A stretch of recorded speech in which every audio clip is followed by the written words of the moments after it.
Matt, tell us about the situation for you when this magnitude 8.9 hit. Well, it was absolutely unlike anything I've ever experienced before. I've been living here for 8 years now, and this was quite simply the biggest, longest-lasting earthquake I've ever experienced here.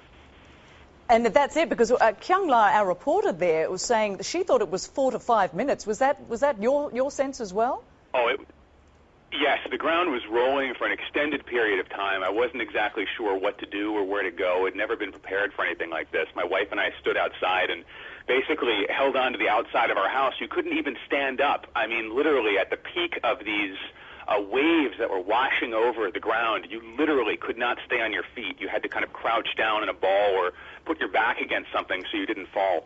And that's exactly what we did for the length of the duration of it, which I would say was about probably a minute to 2 minutes. It felt like a lot longer than that, let me tell you. Indeed. And are you saying that you live there, or that you're actually traveling there?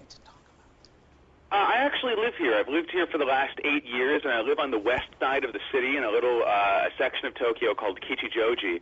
And yes, there are earthquakes from time to time, but we have never, ever felt anything on the magnitude, the literal magnitude of what we experience today. And that's exactly the story we hear. Now, Matt, as we are talking, we are looking at this extraordinary wave, another tsunami wave, moving toward the Japanese coast. And where are you located? Are you away from any threat of tsunami coming ashore? Yes, we're very fortunate to be located quite far inland. Of course, there's some rivers and streams around here, but those aren't being affected by the tsunami. We're kind of, I would say, a good 10 to 15 miles away from the coastline, so we don't have to really worry about that where we are. But with the footage that we're seeing, the video that we're seeing on the television screens is just, it's absolutely, it's heart-wrenching, actually, because you know that probably a lot of those people did not have a chance to evacuate before the wave hit, even though they were telling people you need to get away from the shorelines, you need to get away from the water.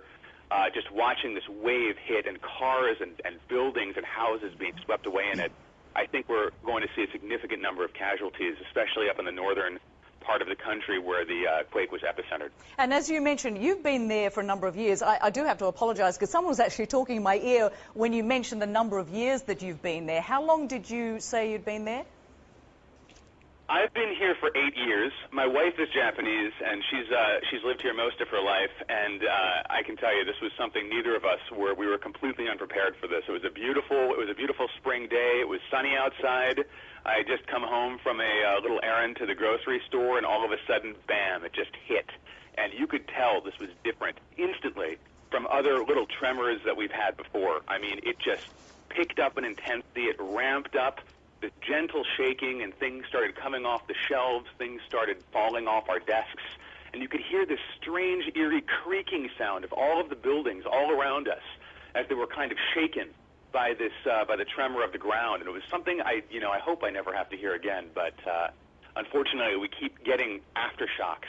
We've had 3 or 4 so far, and there's probably going to be other ones as well. And the reality is, I mean, living in Japan, this is something that you're very used to. But as you say, and of course, as people who've lived there all their lives, they know when this is different, and this felt very different.